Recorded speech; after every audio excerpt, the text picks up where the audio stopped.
I would say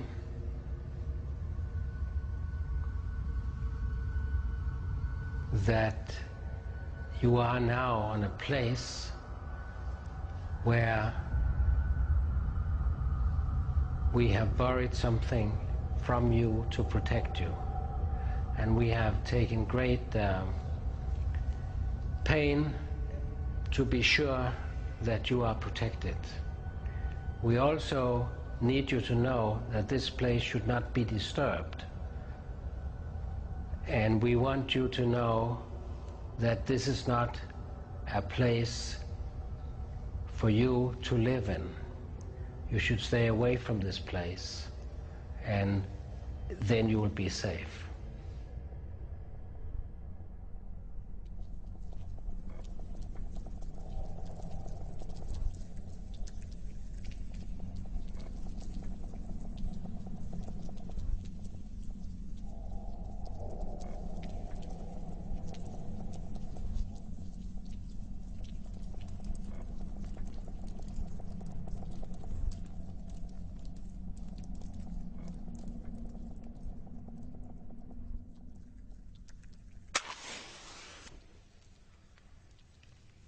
I am now in this place where you should never come.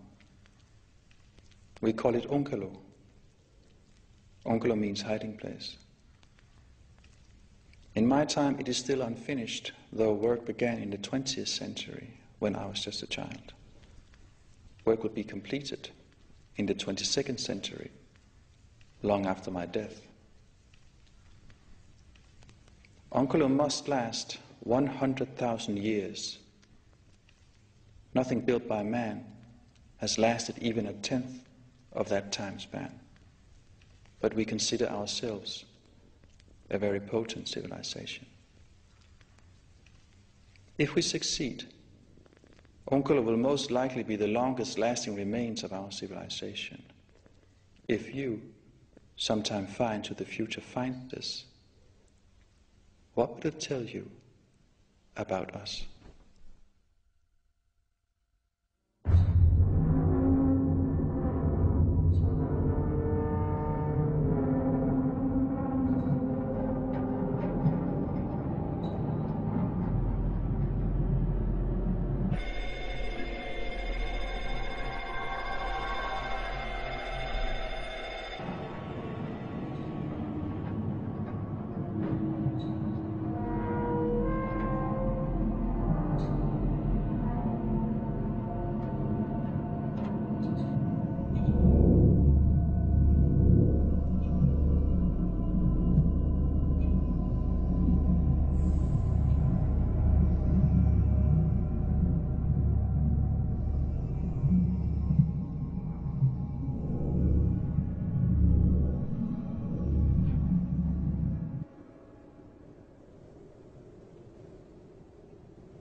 Once mankind started to use nuclear power to generate electricity, it was obvious that we will also generate some waste, which has to be treated so that it doesn't harm anybody.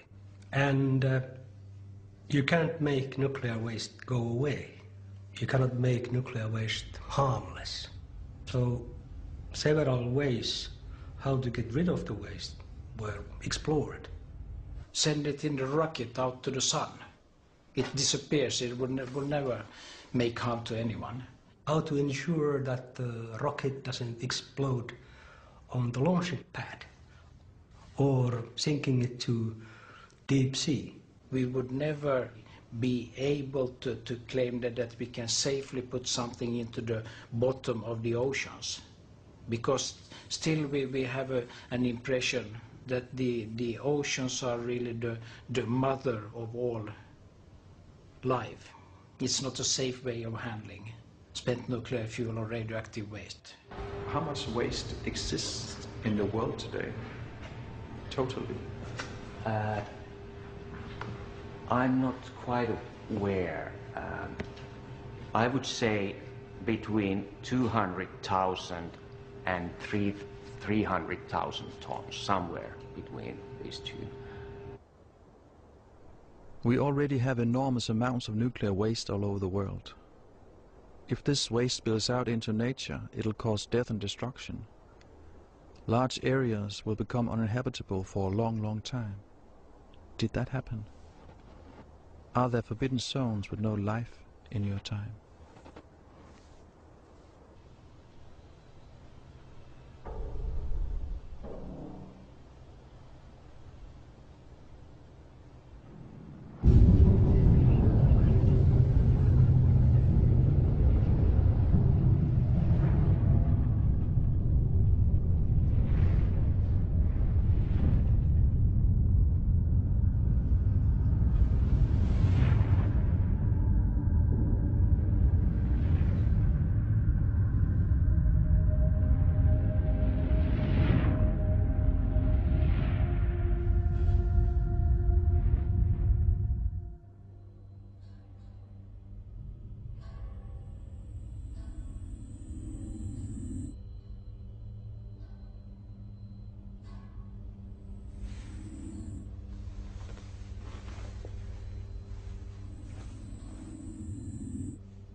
A 100 years ago, just 3 human generations ago, when radiation was first discovered, we didn't understand that it was very dangerous, but we noticed that it can be useful, and we started to work with it. Radiation is a sort of energy which can penetrate deep into your body and harm your health. But it is an invisible danger. We have no sense for it. You cannot see it, feel it, or smell it. And still, it may even kill you. Radiation then can be described as small packages of energy, and when they hit the genetic code, DNA molecule, they can break it, split it. If you have a very, very serious whole body exposure, you don't feel anything until 1 hour or so afterwards, where you start to feel nausea, and you may vomit, and you may think you have got a food poisoning. And in between you may feel better, but only after 2 weeks you start to bleed, you have diarrhea and fever. And if after a few weeks you may even die from this. Radiation can also leave a trace in you. It can change the genes, mutate the genes. It will cause malformation or disease or dysfunction. So beware. Never stay in an area with an enhanced radiation level, and never ever touch upon a strong radiation source.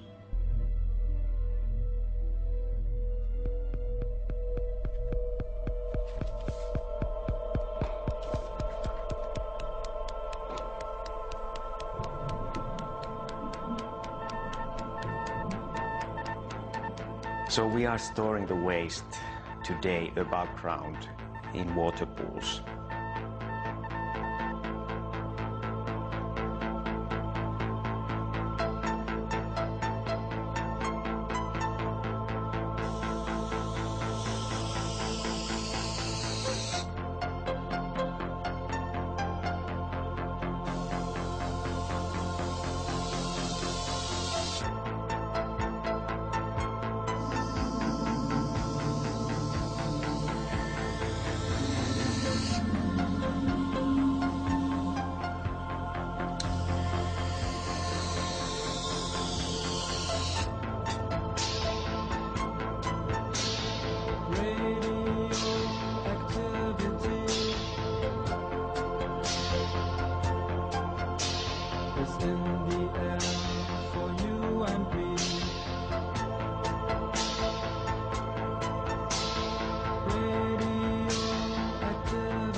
The reason why it's kept in water pools is that water creates a shield for radiation.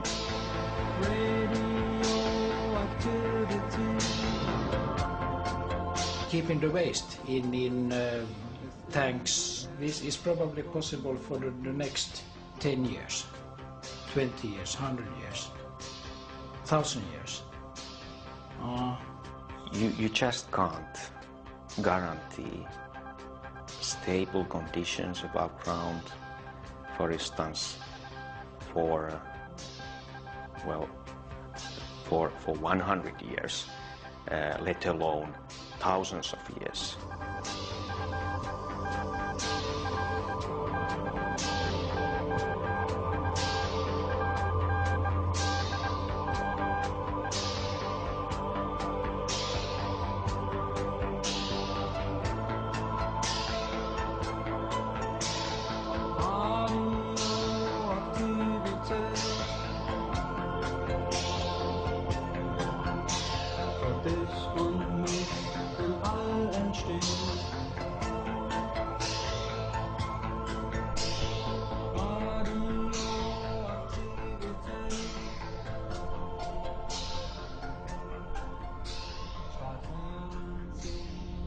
These storages, they need surveillance, they need power in order to cool the water pools, they need maintenance.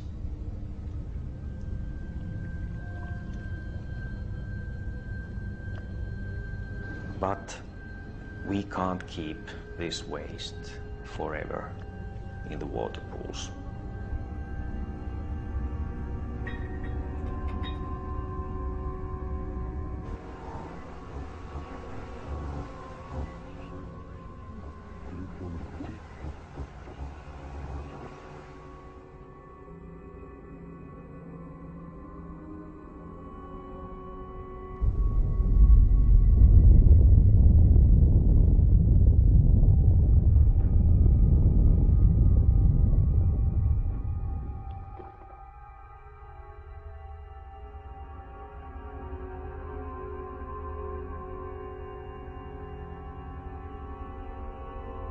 There has been 2 world wars during the last 100 years. The world above ground is unstable.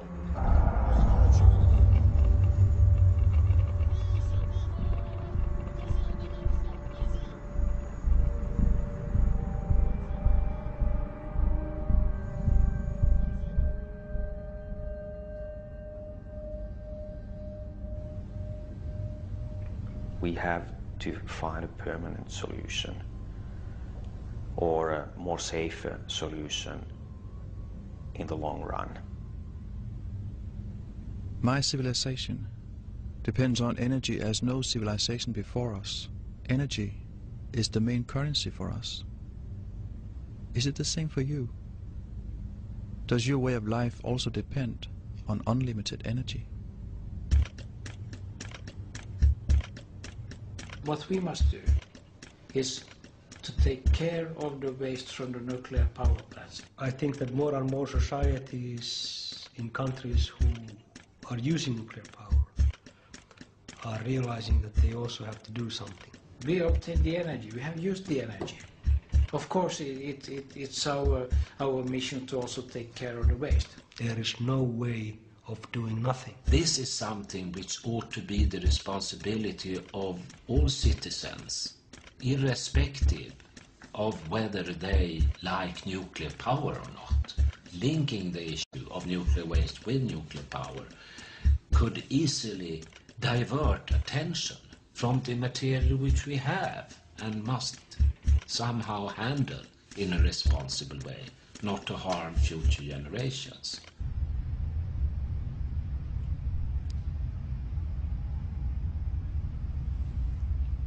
Eli tää tunneli tuntuu joskus semmoiselta aikakapselilta. Eli kun sä lähet tonne tunneliin aamulla, joskus ennen talvea, niin saattaa olla ihan kesäkeli. Sitten kun tuut pintaan takaisin, kun 6 tunnin työpäivän jälkeen, niin saattaa olla lunta satanut ihan pirusti.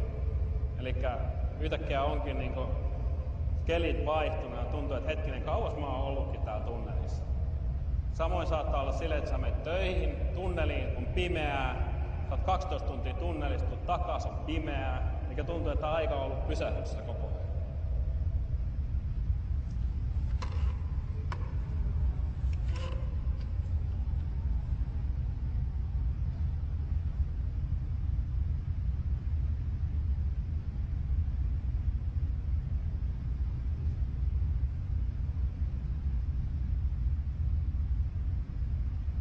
Viisi, 4, 3, 2, 1, palo!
Final disposal of spent nuclear fuel hasn't been implemented anywhere so far.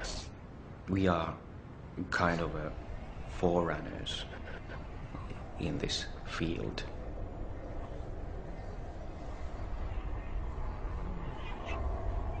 And we are dealing with very, very long time frames, meaning that this repository should last at least 100,000 years.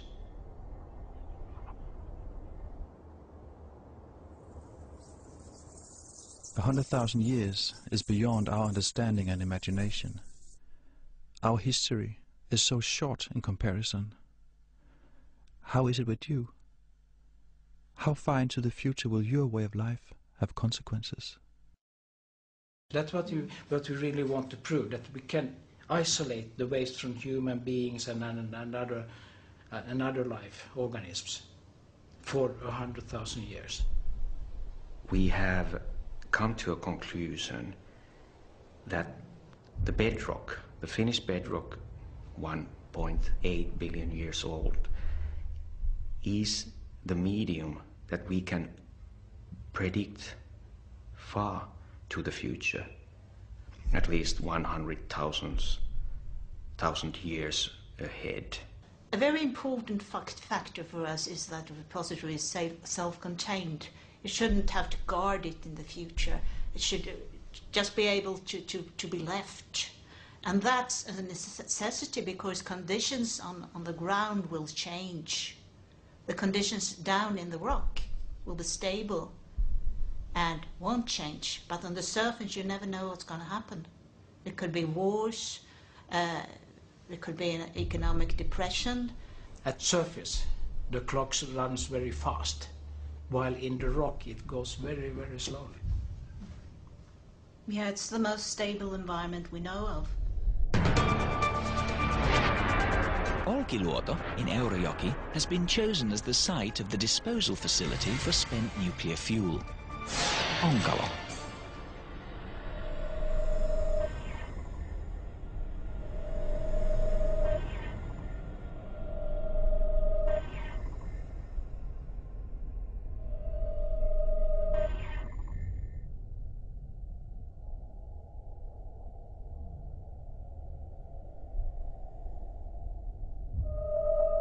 Where are you now on the plan? Should be here somewhere. Then we start widening this area. More and more and more bigger area comes. And Like in a big cave or? Yeah, unimaginable big cave. It's like a big city underground.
The repository acts like a cocoon, if you like, or a Russian doll, where you have barriers which complement each other, so that if one barrier might fail, so other barriers still are able to mitigate all the consequences.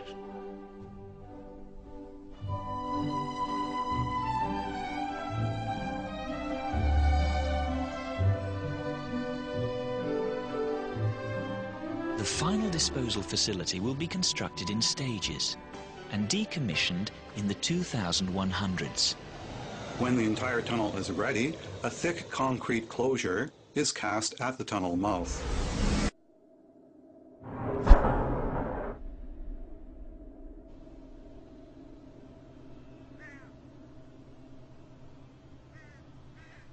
We will fill the chambers of Onkolo with the nuclear waste from Finland, from just one little country in the north.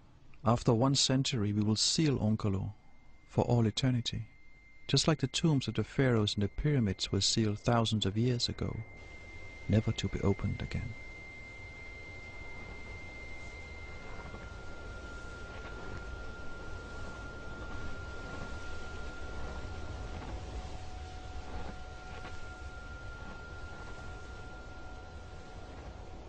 The safety of disposal shall not be dependent on any active management, on active surveillance, or any acts of human being to be safe. So it has to be fully passive.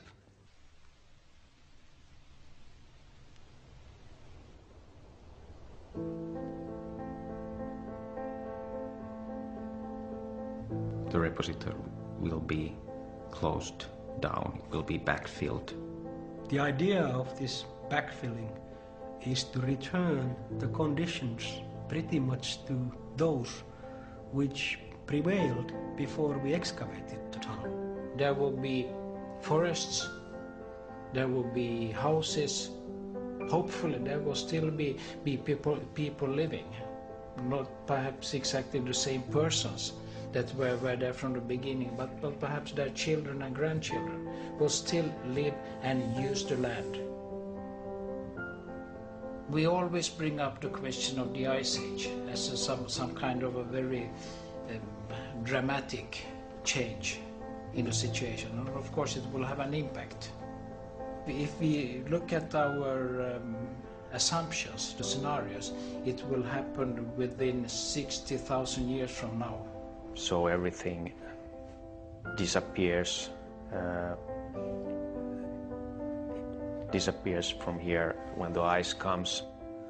Everything gets frozen, the vegetation will die, and then this will be more like a tundra. Would it be forgotten during an ice age?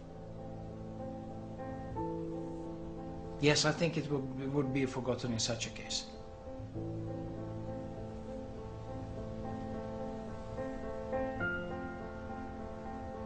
If you were a person who were evaluating this concept from the outside, what would you be afraid of? Nothing.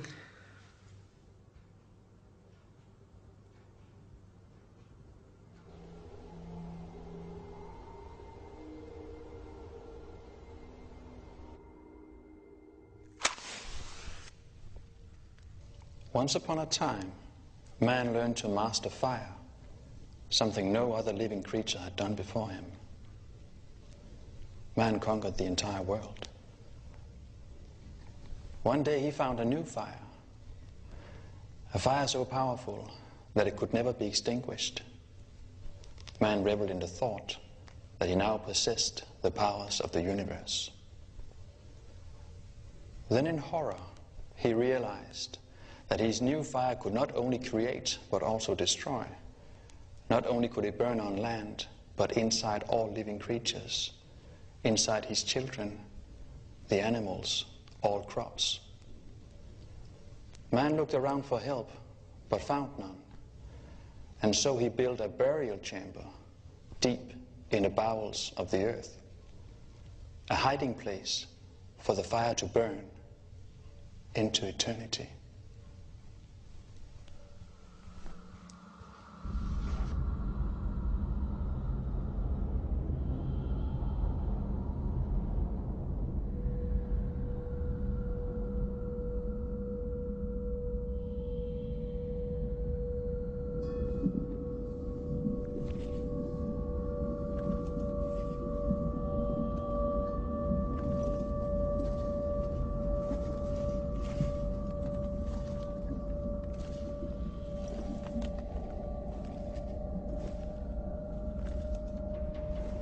You are now in the tunnel.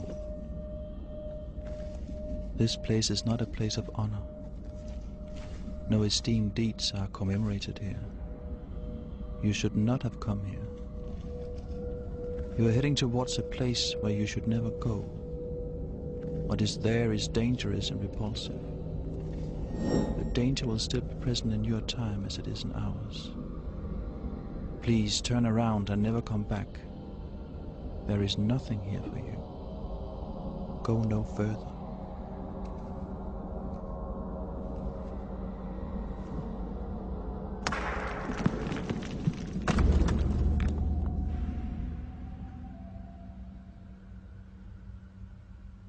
My personal belief is that no human intrusion will take place at any time scale ever.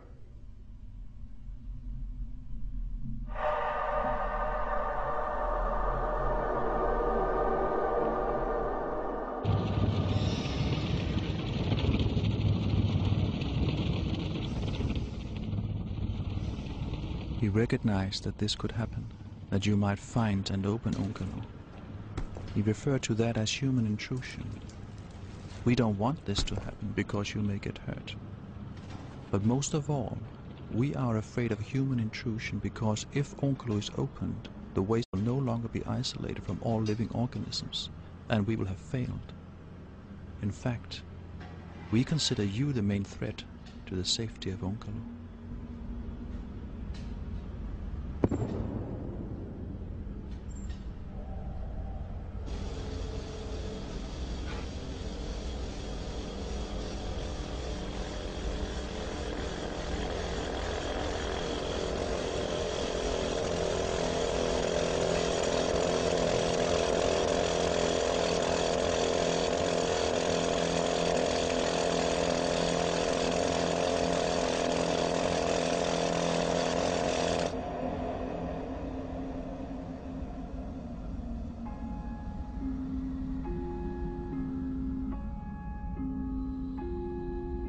If someone in the future is able to dig down to the repository, it will probably be a civilization of the same kind as we have presently. And in such a case, they will all also be knowledgeable to know that this is a radioactive material.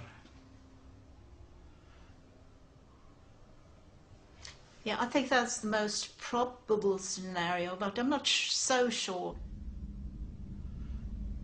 It could be another situation.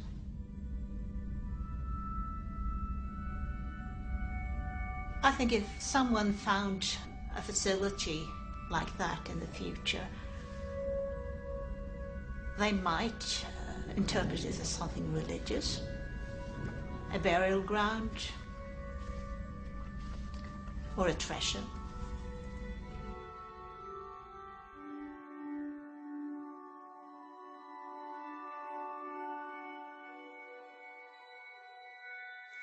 If we look at the pyramids, we cannot really say that we understand everything about the significance of their erection, but we can assume that this could be the same for our repository. It will be interpreted in the same way as we interpret the pyramids. There is no clear understanding, and it is quite possible that we will not be understood by the future, especially by the distant future.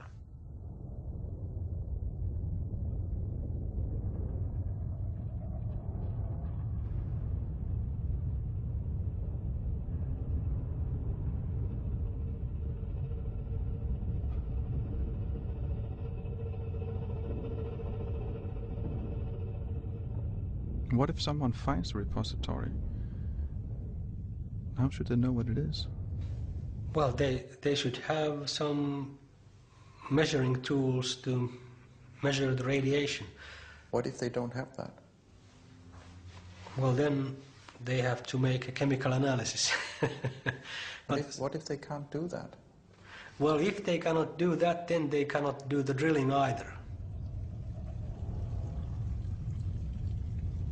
We can look back and look at ancient civilization, and they have done remarkable things. And we can just go back and look at the mining industry in Sweden, and then they, in the 16th century, they went down several hundred meters. We must realize that the future scenarios are not just about high-tech or very low-tech, like a Stone Age scenario. We have scenarios in the middle where people may drill, but they may not understand, they may not have the technology to understand what they meet.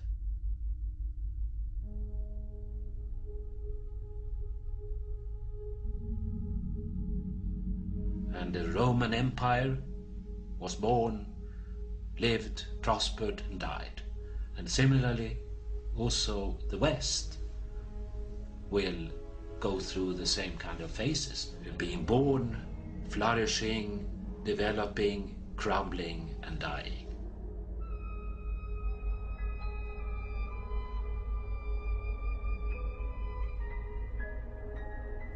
What do we know about society in 300 years? Virtually impossible to say anything. We might expect society as we know it to exist for 50 years more, or for 100 years. And if you are convinced of what will happen then, let's put the question on a 300 years, 500 years time. Then the darkness thickens.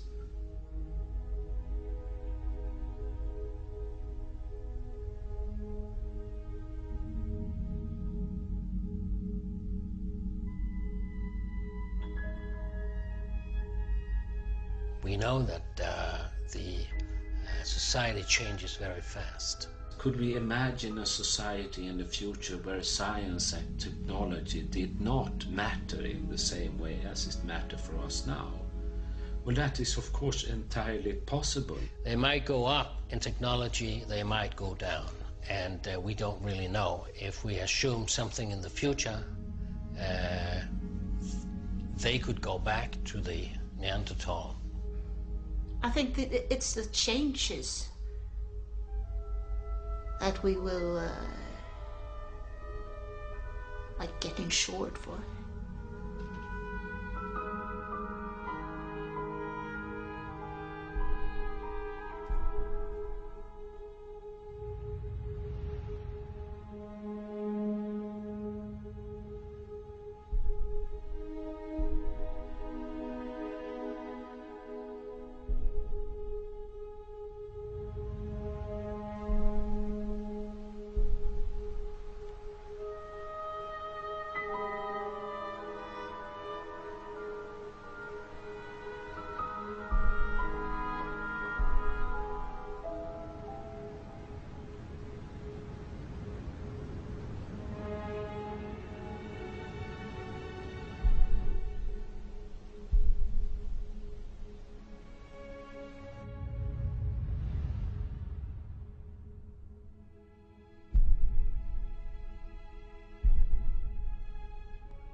The design and the construction and implementation has to be done so that no knowledge is necessary for the future, so that it can be safe also in that case that people would have lost the knowledge.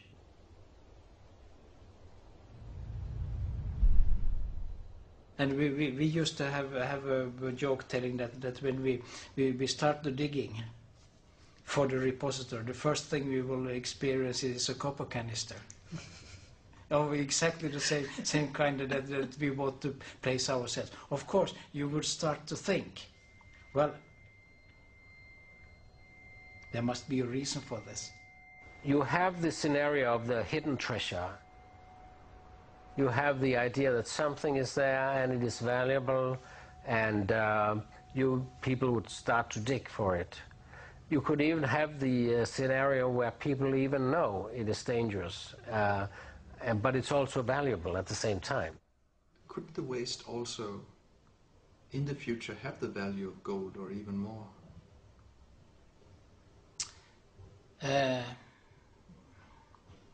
Well, just to answer the question honestly, yes. Yes, it could. And it is a treasure. We must not... there's a lot of copper and also uranium, a lot of plutonium that could be valuable.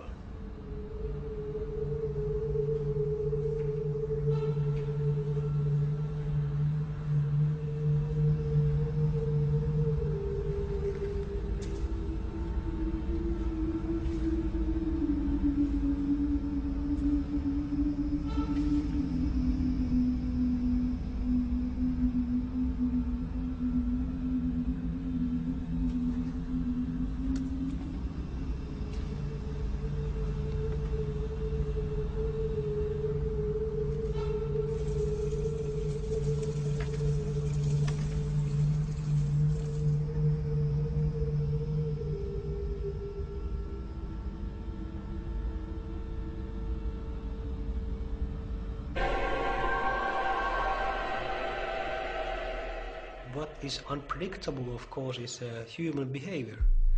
That who knows why people might come and drill a hole. There must be a reason for someone to start to dig down to 500 meters in a just average ordinary rock. But what could prevent them from doing it? I wouldn't know. But could this reason be that the knowledge about what's there is incomplete? Of course it could, yes. What if there was a sign that said, don't drill here? Well, that might be a case for, let's say, for a certain period of time at least. What do you mean? Well, if you put a marker, they are called markers. So this is a concept or a thought that exists. It's an idea which has been thought over, that an area where a disposal has been made could be marked using markers. The obvious marker is an object with text on, just like a runestone. This is, I think, is a typical marker where you see that you have messages repeated in different United Nations languages, general information about the area, and you have more detailed information also. And that in turn is part of a whole marker system where you might have more detailed information yet if you went to another place in that same site. There would be a message kiosk, for instance. It is a more detailed message than the one on the monolith, and then you could go further on and have messages like a small library in carved rock, perhaps an underground. What would be the content of the information? To say that this is not an important place, it is a place of danger, and stay away from the site and not disturbing the site. These were the main messages. We will leave written information for you in all the major languages of our time. Will you understand any of them? Can you read? And that's, of course, a mind-boggling scenario. How do you communicate? We want to speak the same language, and we want to have the same symbols. I guess we have to find something very general.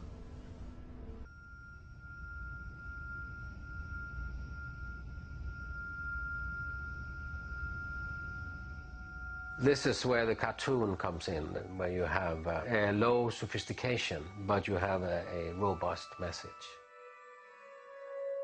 This is an attempt to give you a feeling rather than give you a detailed message. Intuitively, you would expect people to react to something frightening better than to a detailed message. Forbidding blocks, a landscape of thorn, landscapes that would get you to feel that this is something which is wrong, this is something not inviting.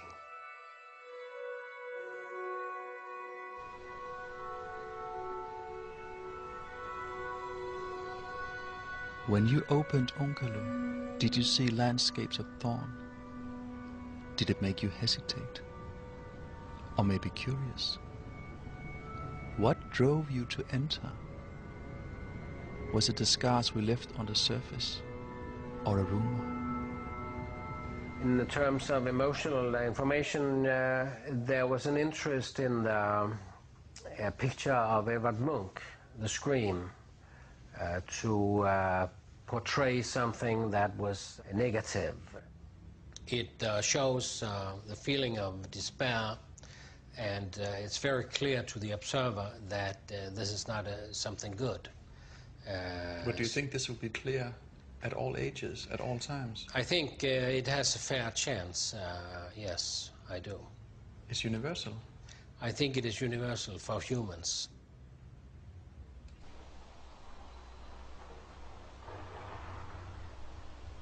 We are not sure how to overcome the problem of leaving markers to warn you.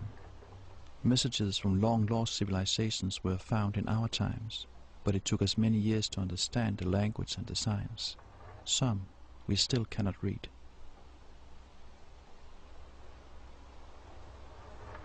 If it puts something that is not completely understandable to the future people, then and they suddenly just they don't understand perhaps what it means, and then they just want to find out. People are curious.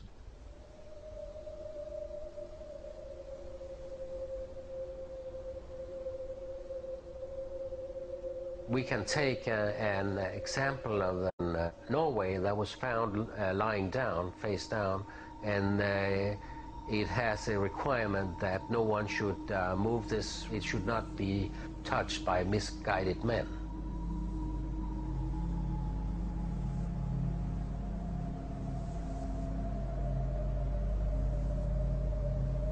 But of course, this warning was not supported by archaeologists. They disregarded it completely. So this is a quite probable fate also of a marker for these distant futures.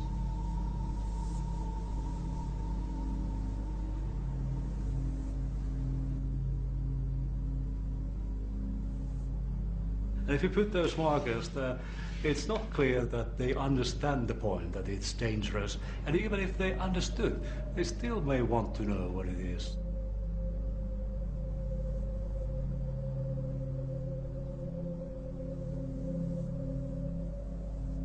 But then there's the philosophical point that some people think that it would be better to forget. Because then by chance it would be less likely that anybody would hit exactly the repository. It has been discussed to let the facility Yes, be I guess forgotten. there are two schools here. Those who think that you have to leave markers, as they are usually called, on the ground. And those people who say that it would be better to walk away and forget about the site. Do you actually think that leaving markers creates a higher risk of intrusion? Well, I would say so, yes. Personally, I don't see the situation severe if the site would be forgotten over time.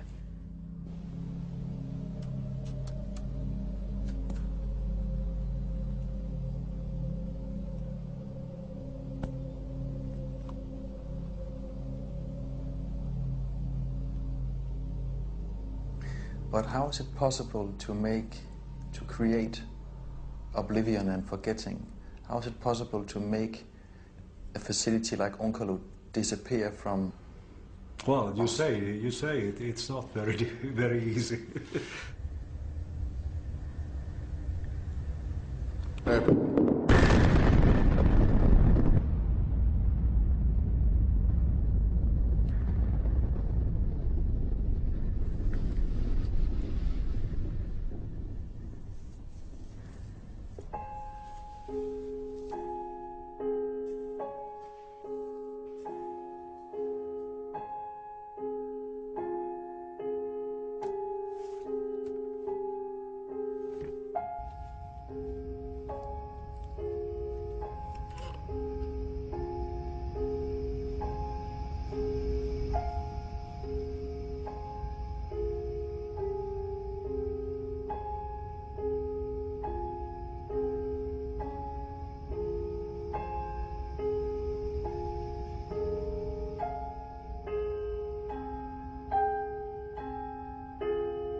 When the burial chamber was complete, man laid his new fire to rest and tried to forget about it, for he knew that only through oblivion would he be free from it. But then he started to worry that his children might find the burial chamber and awaken the fire from its sleep. So he bade his children to tell their children and their children's children too, to remember forever, to consign the burial chamber to oblivion, to remember forever, to forget.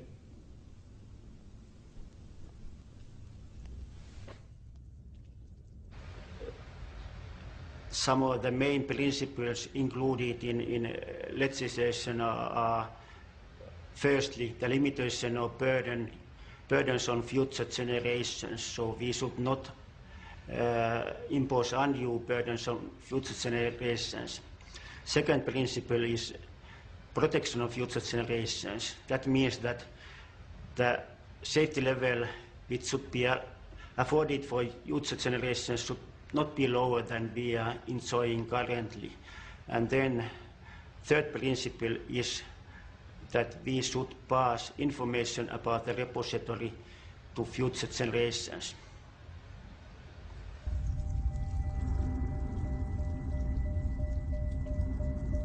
Our law states that we must inform you about Onkalo. Maybe you will need to enter if we overlook something or if repairs are required. Were our calculations and assumptions accurate? Did we make mistakes? Is that why you are here?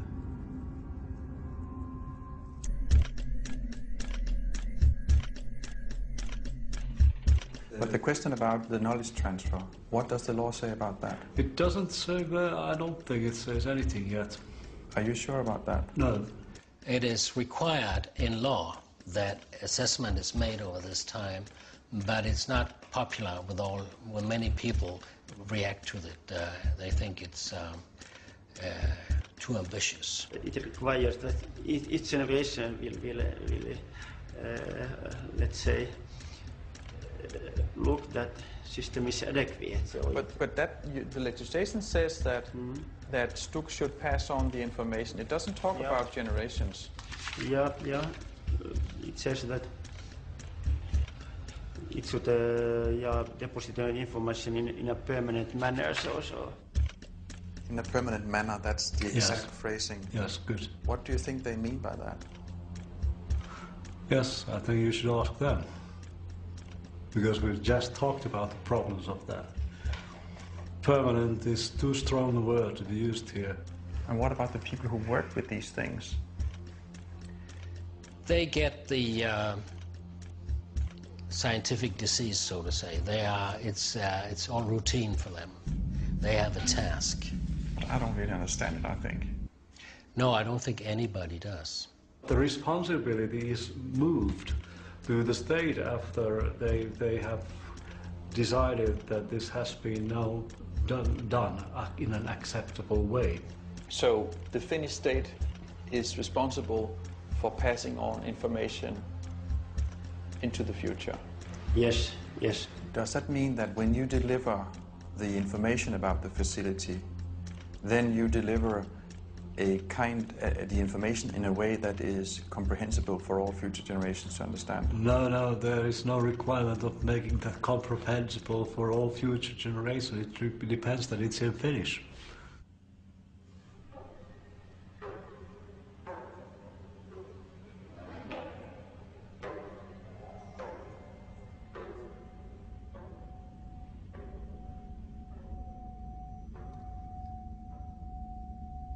We have no archives with information on nuclear waste yet.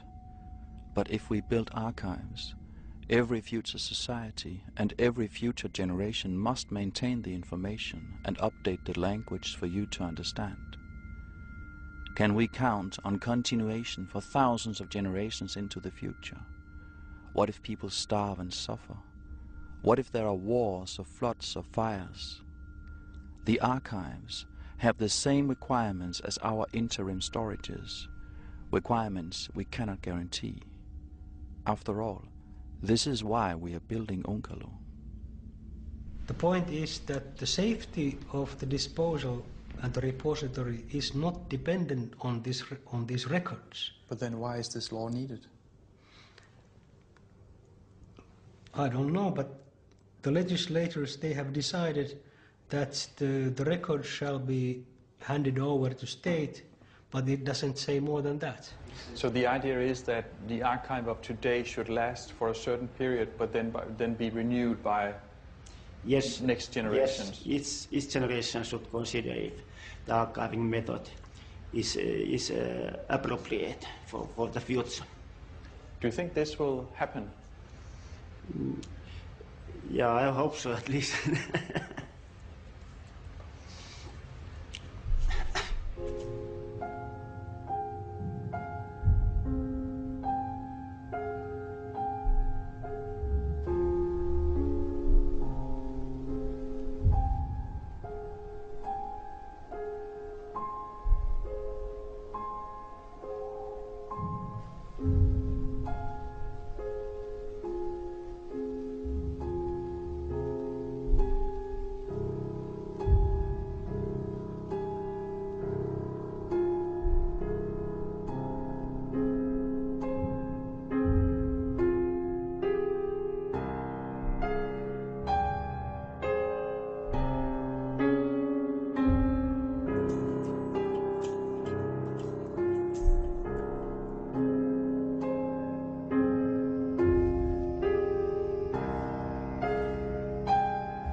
Can we learn anything from the past that may help us communicate 100,000 years into the future? Usually when we look at these time scales, we go back in time. And obviously, you see, when you go 100,000 years back in the past, we come to our ancestors in Africa.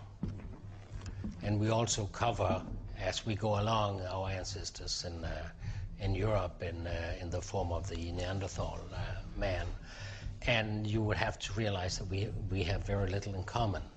How would you make a parallel from people looking after a mammoth, hunting a mammoth with spears? It is difficult to explain to these people something with nuclear waste. We cannot assume that people or creatures in the future will really understand very much. But is it also connected to that they might have different kind of senses that we have? Yes, senses, appearances, needs, and knowledge. Everything goes away. There is no one true statement that will then survive.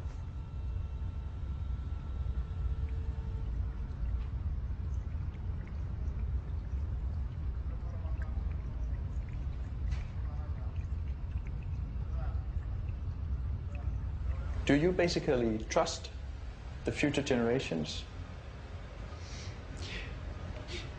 Yeah.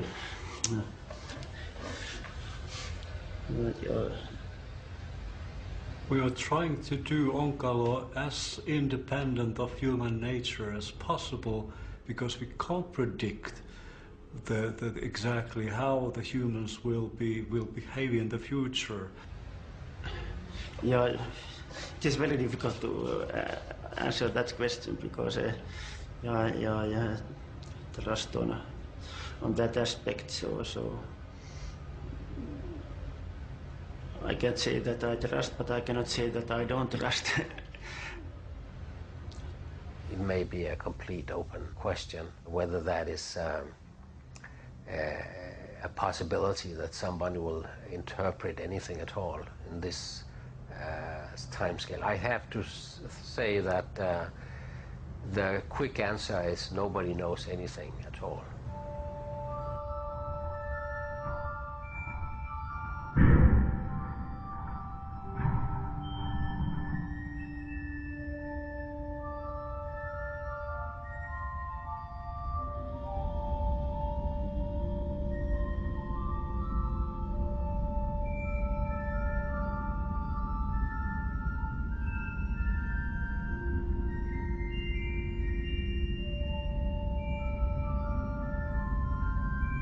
If we cannot rely on markers and archives, how will you know?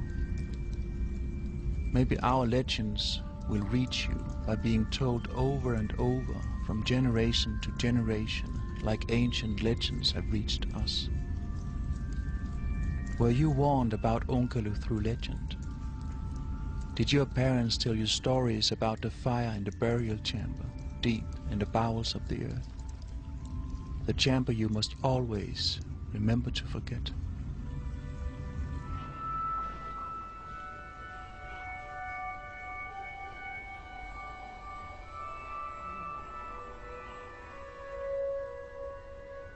Onkalo is our very first permanent repository for nuclear waste. But when Onkalo is sealed a century from now, it'll hold only a fraction of the waste we have. We must build many more Onkalos far from earthquakes and volcanoes to keep the waste away from the surface of the earth. We must build many more secret chambers that we hope to hide from you.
reasonable to talk about a nuclear renaissance? Many people seem to think so. And many politicians believe that nuclear energy is needed to curb the carbon dioxide emissions from electricity production. If we're going to take the people in China and in India to the same level as the Western countries in the next 20 years, you have to start 3 new nuclear reactors a day. Spent fuel is considered as a material that could be reprocessed. It could be used again. We shouldn't reprocess the fuel due to the fact that in such a case the plutonium which is extracted in the reprocessing process could escape and be used for fabricating bombs. Now there's been research into transportation in the hope that the waste could be, in a way, made harmless. Is that a possibility? Theoretically, yes, but in practice, probably never. It will never be able to do away with all the nuclear waste in that way.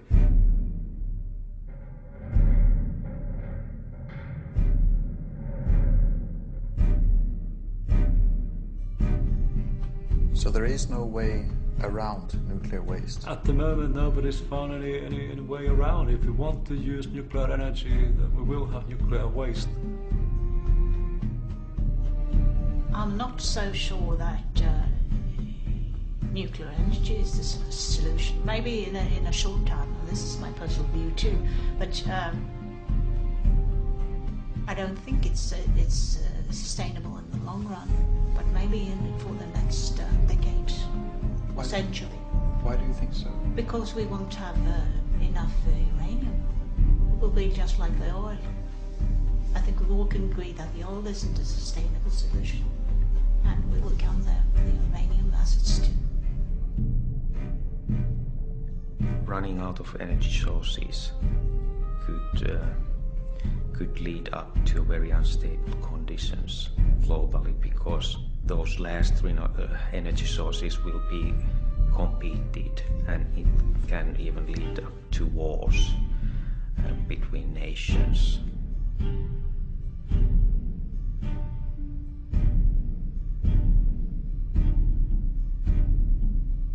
The point with the permanent disposal is that it's permanent, and therefore it's put there underground permanently, and you never change it.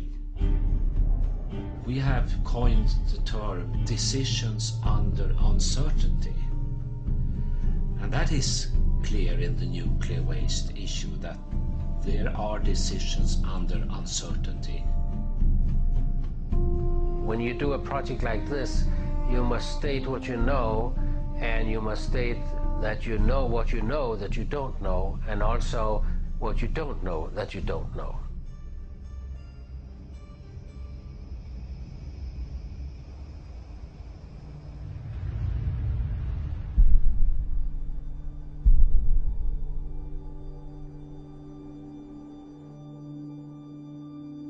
Could you now try and address the audience, I mean the future audience, the far future audience?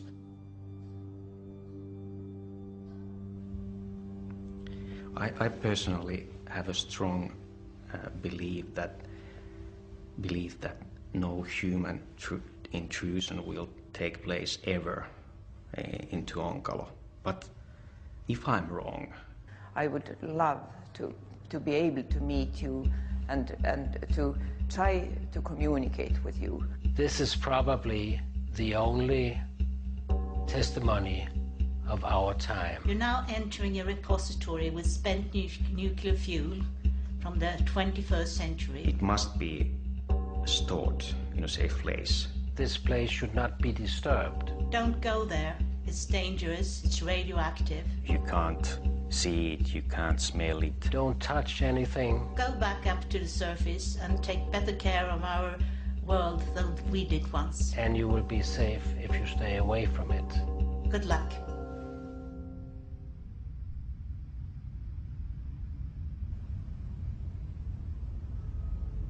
You have now gone deeper into the tunnel, and you have reached a place where you should never have come. Down here, radiation is everywhere. You do not know it, but something is happening to your body right now. It is beyond your senses. You feel nothing, you smell nothing. An invisible light is shining right through you. It is the last glow of my civilization that harvested the powers of the universe.